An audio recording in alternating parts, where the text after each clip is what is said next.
That was Running into a New Dimension by Divine Fire. Alright? It's a Christian song about I think, the second coming of Christ. Um, when the universe is wrapped up into a singularity after his 1,000-year reign. And then a new heavens and a new earth is created. And that's what I'd like to speak to you about today, because I've done some reading and analysing and theorising, okay? And I've come up with what I think, and what astronomer Hugh Ross agrees with, in thinking is a pretty good theory on the physics of this brand new dimension. Let's get into it. Welcome to Success Unlocked, where I help you find your success. So, first of all, a little bit of context. If you're not quite familiar with this concept of a new creation, it's basically the idea of a brand new universe. The phrases heavens and earth refer to the complete totality of physical reality. All space, time, and energy in heavens, and all matter in the word earth. Right? So you've got a completely new universe. Right? The Bible describes Jesus coming down and reigning on the earth for 1,000 years. When he comes, he will raise up all the Christians into heaven, because they're obviously the ones that believed in his sacrifice and are the only ones eligible, therefore, to go to heaven. And he will rule over all the sinners and all the people of other religions of the world. And some people can still be saved in this millennium as well, right? And after this, the universe will die, right? It describes the universe being rolled up like a scroll, flattened like a pancake, cast into the fires of hell. These are all descriptions that don't match any of the common three ends scientifically for the death of the universe, but there is a less commonly known scientific model for how the universe would end within the next second. It would just basically disappear, or maybe it would expand again into this new creation. We're not really too sure what happens after that, from a biblical perspective. But yeah, if you want me to do a video going more in depth into the death of the universe, I can certainly do that. I love talking about this stuff.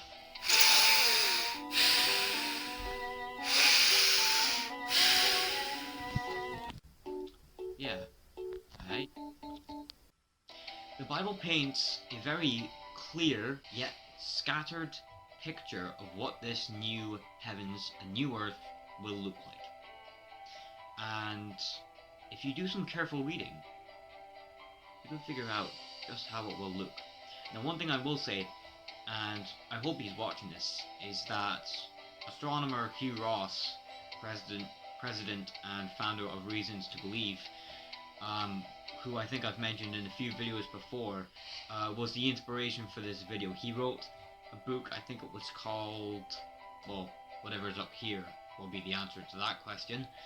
But yeah, he wrote a book, and in the book he described what the new creation would be like in great detail, and it blew my mind away, and I was like, hold on, can we actually go any further than this? And I thought for like almost a week, till I eventually came up with all this.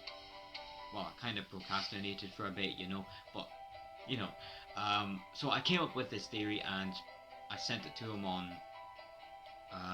Twitter, and he said he liked it. It was very similar to what he said in his book, because I may have forgotten to mention at that point that he was the inspiration. But, there you go, Dr. Ross. You were the inspiration. But yeah, so getting into this, the first thing we need to address here is space, right? What is the space of the new heavens and the new earth going to look like? Allow me to quote Revelation chapter 21, verses 15 to 17 from the Amplified Bible.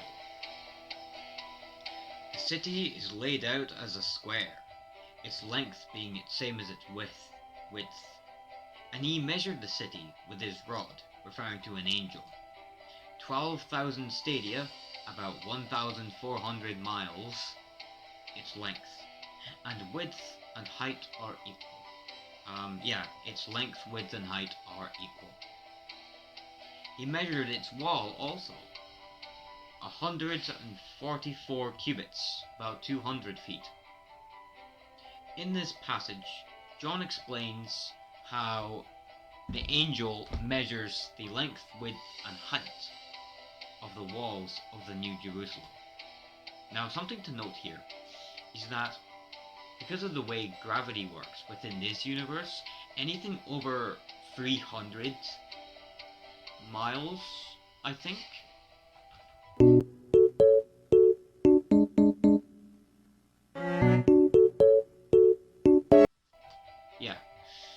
anything above 300 miles will collapse into a sphere. So the fact that this new creation is over 1,000 miles just in length is telling us that space is going to work very differently. First of all, you have the three main space-time dimensions.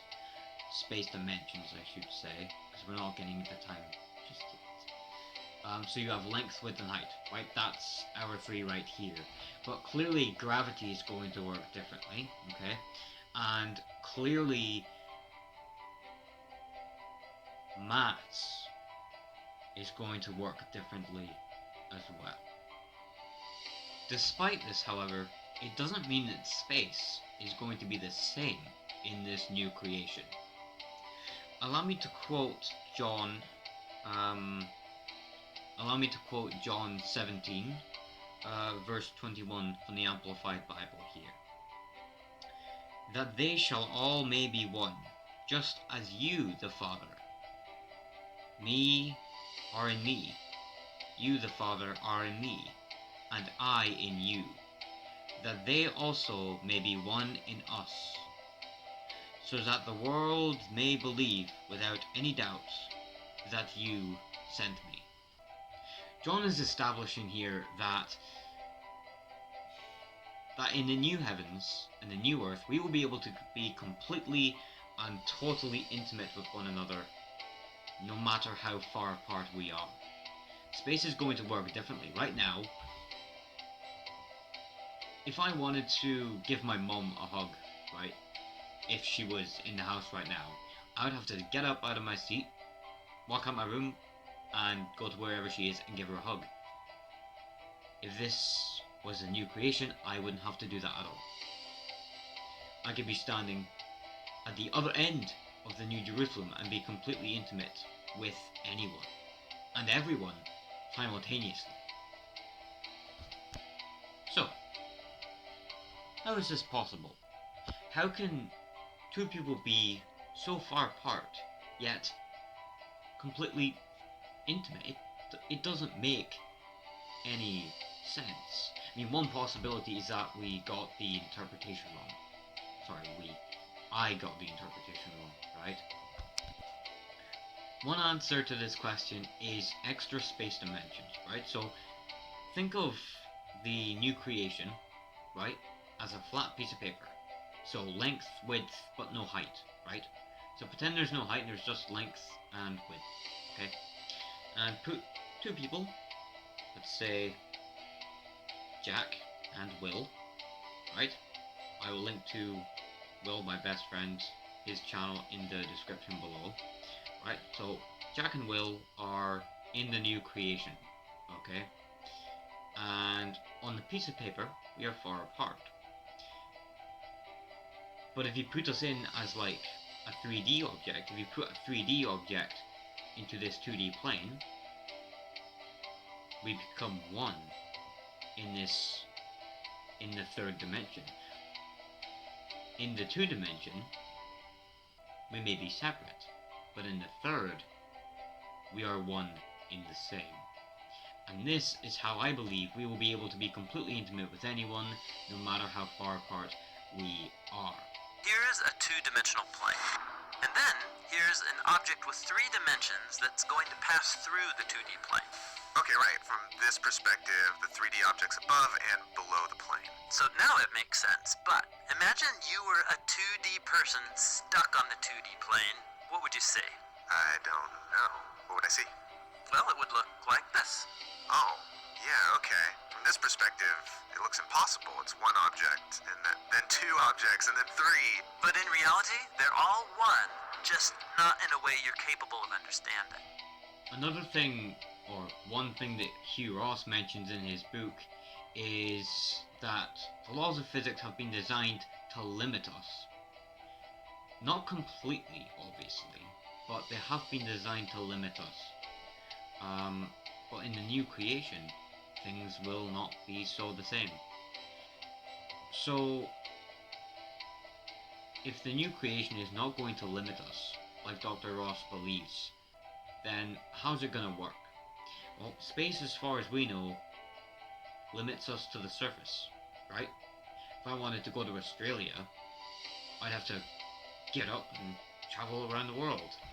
I mean, I could drill a hole straight through, but I'd die before I reached the mantle, so yeah, I wouldn't even get through the crust without dying heat. So, yeah, not a very good idea, but it's possible, given, you know. So, I'm limited to the surface. However, with wormholes, right, you could move through a higher dimension and give someone a high five that was at the other end of the new universe. At the complete other end of the new universe, you could give them a high five by using a wormhole. Kind of like the game Portal, if you guys have ever played that. So, yeah, that's one idea. But, as I mentioned earlier, space is not the only thing that will be changed here. Time, as well, shall be different. Many Christians get worried when they read that we will be in a new creation for eternity, because they imagine time in the linear one dimension, or half dimension as some people say, that we're used to here. It's just linear and you can only go in one direction and you're eventually just going to get bored. They're not completely wrong. Allow me to quote Revelation chapter 22 verse 2 from the Amplified Bible here. On either side of the river was the tree of life, bearing 12 kinds of fruit, yielding its fruit every month, and the leaves of the tree were for the healing of the nations. The phrase every month implies that linear time will exist in this new dimension. However, we won't be limited to it.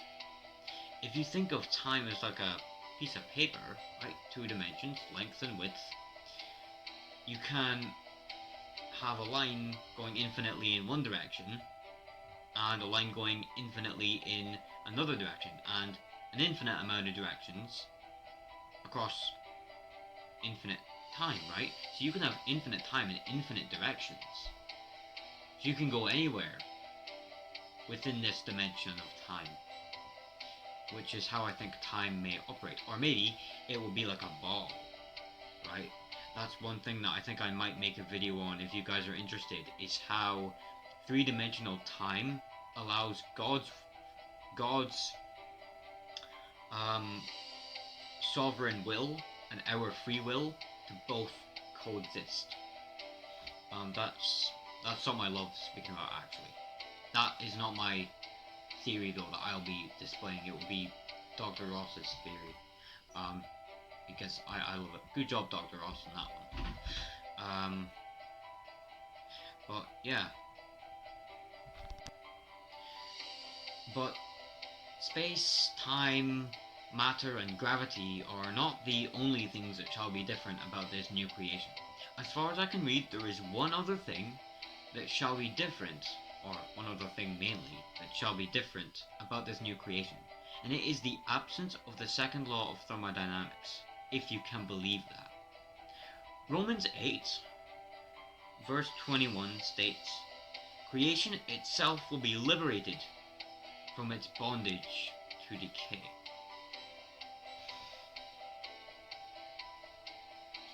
So clearly, the second law of thermodynamics, that energy will disperse and try to get as equally spread out as possible, will no longer be in effect. The second law of thermodynamics is what allows chaos to happen, but it also allows order through God intervening. Things can be built up because of this law of energy. But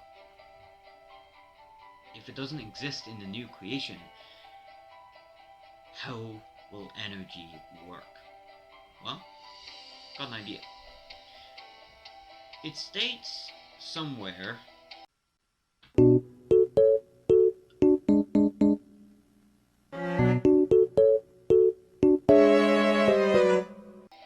light will radiate from everywhere, and if light is radiating from everywhere, you can have max entropy at an infinite level. Because if it's infinite, there's no ceiling, right? Everything can be equally spread out, at least to the point that there's no decay, I suppose. And you can have light. You can have everything emitting photons, right? So entropy can always be increasing. I know that's not entirely conclusive because all atoms emit photons when radioactive decay happens. You know, I think, yeah. But yeah. So that's that. Finally, gravity and mass, just as I mentioned before, would be different. They would only be limited to a fourth dimension. Now we can't imagine what that looks like because we are fitted to three: length, width, and height.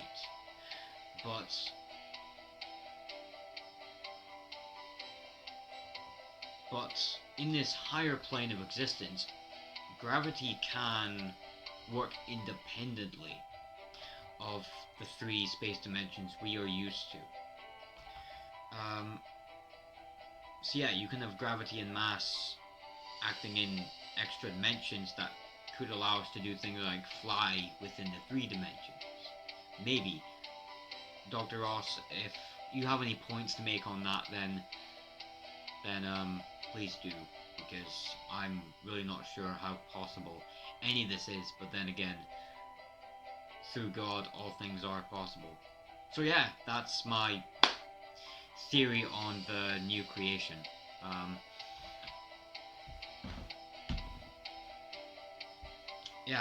Let me know what you think in the comments.